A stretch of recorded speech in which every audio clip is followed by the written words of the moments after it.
안녕하세요. 인테크의 사부작입니다. 제가 기존의 서드파티 케이스들을 한번 싹 모아가지고 말씀을 드렸었는데 그때는 저희가 기기가 없었어요. 오늘은 기기를 직접 끼워 보면서 지금 가장 이슈가 좀 되고 있는 부분, 카메라 컨트롤 버튼에 대해서 뻥 뚫려 있는데 쓰기가 편하냐라는 이야기가 많이 있는 걸로 알고 있습니다. 직접 보여드리면서 어떤 경우에는 좀 괜찮고 어떤 경우에는 좀 고르면 안 될 것 같은지 기준에 대해서도 이야기를 해드리겠습니다. 그리고 요청을 해주신 케이스가 좀 있어요. 한 가지는 ESR 할로라 케이스도 궁금하다라고 말씀을 하셨고, 슈피겐 케이스를 기존에는 이제 에어스킨 케이스를 보여드렸는데 이번에는 울트라 하이브리드 맥핏까지 비교를 해드리면서 자력, 두께, 무게 부분까지 같이 한번 체크를 해볼게요. 버튼감을 한번 보겠습니다. 정품보다도 오히려 전원 버튼, 액션 버튼, 볼륨 버튼 모두 괜찮네요. 그리고 가장 중요한 이 부분은 너무 깊게 파여 있어요. 그러니까 이 뻥 뚫려 있다고 해서 다 똑같지가 않더라고요. 제가 사용을 해보니까 손가락을 갖다 댔을 때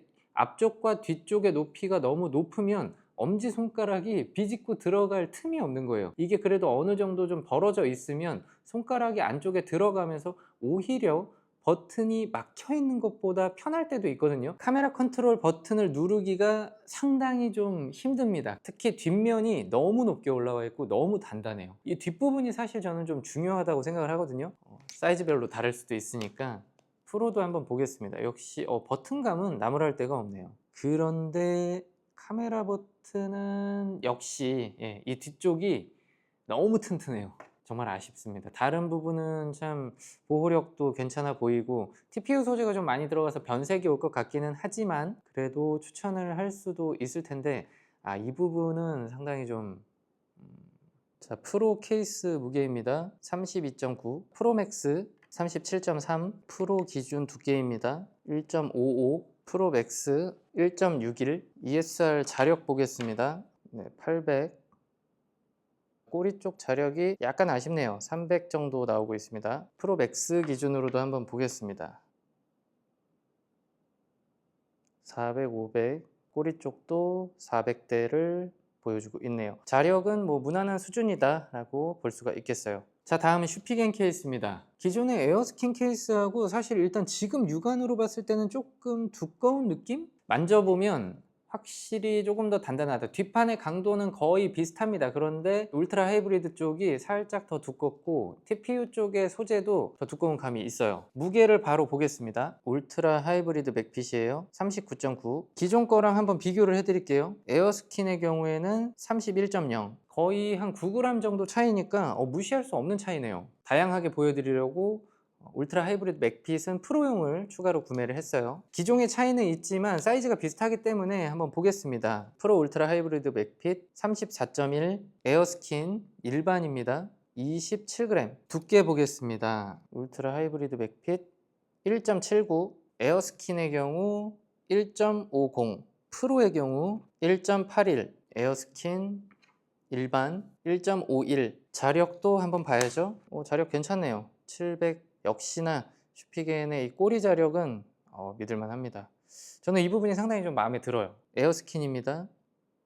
400, 600. 꼬리 자력도 600 후반까지 나오고 있네요. 프로 버전이에요. 700 넘어가면서 안정적인 자력 보여주고 있어요. 꼬리 쪽도 700을 넘어가는 수치 800까지 나오네요. 에어스킨 일반형이에요. 600. 자, 그러면 오늘 가장 중요한 카메라 컨트롤 버튼에 대해서 보겠습니다. 좋네요. 뒷부분이 낮아요. 이거는 알고 만든 겁니다. 직접 착용을 하기 전에 이 버튼이 어떤 버튼인지를 알고 어떤 식으로 동작을 해야겠다라는 설계가 들어갔다고 봐요. 울트라 하이브리드 맥핏 같은 경우는 간섭이 적습니다. 이런 식으로 동작을 하는 데 있어서도 불편함이 없습니다. 물론 이렇게 앞쪽에서 자주 사용하시는 분들에게는 좀 불편할 수가 있다는 점 참고해서 말씀을 드리고요. 아무래도 이번에 처음 나온 버튼이다 보니까 조금씩 이슈가 있는 것 같아요. 그리고 옆면에 TPU가 상당히 두껍게 되어 있어서 변색에는 조금 취약할 것으로 예측이 되고요. 에어스킨도 무난하게 됩니다. 구조는 거의 같고요. 앞쪽에 TPU가 조금 낮기 때문에 조금 더 편하다 라고 말씀을 드릴 수 있겠어요. 이렇게 세로로 찍을 때는 저는 굉장히 편합니다. 컨트롤을 하는데 전혀 문제가 없어요. 저는 추천드릴 수 있을 것 같습니다. 프로 버전도 한번 보겠습니다. 이게 사이즈에 따라서 조금씩 다를 수가 있기 때문에 프로의 경우에는 이 약간의 차이인데 불편하네요. 육안으로는 분간이 안 되거든요. 버튼부가 더 많이 열려 있다고 볼 수 없는데 에어스킨을 한번 기대를 해보고 다시 해볼게요. 에어스킨은 괜찮았고,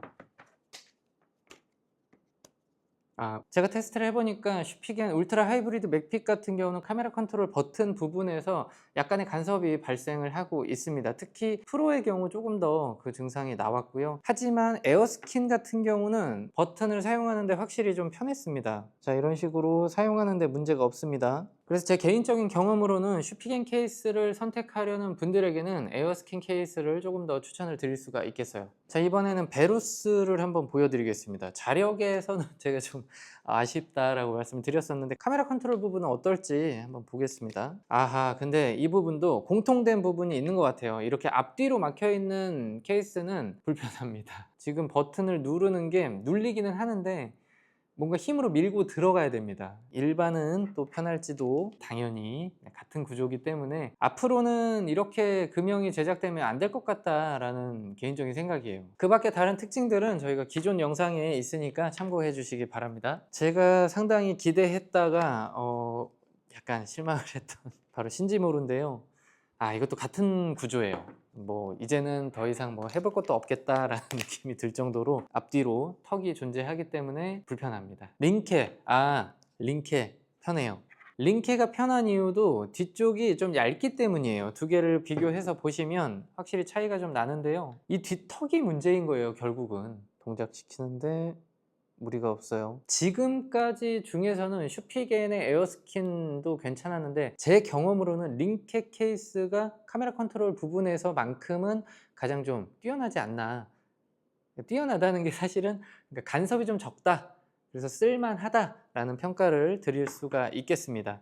RR이 턱이 있다 못해 아예 막아버렸네. 이거 구멍 뚫어놓은 거 맞습니까? 충격적인 높이입니다. 이거는 뒷판이 너무너무 높이 되어 있어요. 여기 지금 칼로 오려내고 써야 될 정도로. 일반도 한번 보겠습니다. 혹시나 뭐 역시나죠. 예, 역시나. 왜 그런지 알았어요. 다른 케이스들은 측면을 TPU로 완벽하게 둘렀기 때문에 그 안에서 금형을 하기가 편한데 RRE 케이스 같은 경우는 자세히 보시면 옆면부의 일부를 PC 소재를 쓰고 있어요. 이 부분이 지금 PC가 들어온 것 같습니다. TPU가 덮여 있기는 한데 그러니까 PC가 조금 더 많이 앞쪽까지 나오고 그 다음에 TPU가 들어가다 보니까 그래서 좀 많이 불편한 것 같습니다. 자, IMDU 좀 애매한데요. 동작은 잘 됩니다. 동작은 잘 되는데 간섭이 없진 않아요. 버튼 뒷부분이 턱이 살짝 있긴 한데 이거는 여러분들의 손 모양과의 매칭을 좀 탈 것 같아요. 일반 모델도 한번 보겠습니다. 일반은 또 괜찮네요. 육안으로 봤을 땐 거의 비슷한데 이거는 또 편하네요. 카메라가 뻥 뚫린 거를 싫어하는 분들에게는 그래도 대안이 될 수 있겠다 말씀을 드리고요. 이제 UAG를 보겠습니다. UAG 케이스가 전반적으로 좀 두께감이 있는 케이스다 보니까 버튼부가 상당히 많이 뚫려 있음에도 뒷부분에 간섭을 약간 받습니다. 그리고 앞부분도 좀 상대적으로 높은 편이고, 하지만 또 버튼이 동작 안 되는 건 아닌 그런 느낌. 빅소 제품들인데요. 레빅 터프부터 가보겠습니다. 뭐 이 정도면 괜찮네요. 무난하게 쓸 수 있는 정도인 것 같습니다. 이것도 보시면 뒷부분에 턱이 얇게 좀 깎였기 때문에 쓸만하다라는 평가를 드릴 수가 있을 것 같아요. 제 손가락에 의한 매칭이기 때문에 조금은 다를 수 있다는 점을 말씀드려야 될 것 같아요. 일반 모델은 조금 더 편하네요. 자, 마지막으로 제가 써보지도 못하고 부셔져 버린 레빅 스킨 케이스입니다. 이거는 뭐 사실 무조건 편하겠죠? 케이스가 얇을수록 쓰기는 편합니다. 카메라 버튼과의 간섭이 줄어들기 때문에 일반은 더 편안하네요. 결론적으로 말씀을 드리면 얇은 케이스, 스킨 케이스를 구매하려는 분들에게는 큰 고민이 되지 않을 것 같고요. 빅소의 레빅 스킨은 일단 제외를 할게요. 카테고리가 좀 다른 제품이라고 생각을 해서요. 오늘 제가 소개를 해드린 제품 중에는 링케 제품이 가장 카메라 컨트롤에 간섭이 덜하다. 두 번째가 슈피겐의 에어스킨, 그리고 세 번째로 기억에 남는 게 빅소의 레빅 터프까지 추천을 드려볼 수가 있겠습니다. 아까 소개를 해드리면서 이 제품은 좀 안 되겠는데요 라고 했던 그 턱이 있는 제품들은 피하시는 게 좋을 것 같습니다. 오늘 추가로 보여드린 ESR과 슈피겐 케이스를 제외하고는 기존 영상이 있으니까요. 한번 참고해 보시기 바랍니다. 또 봐요.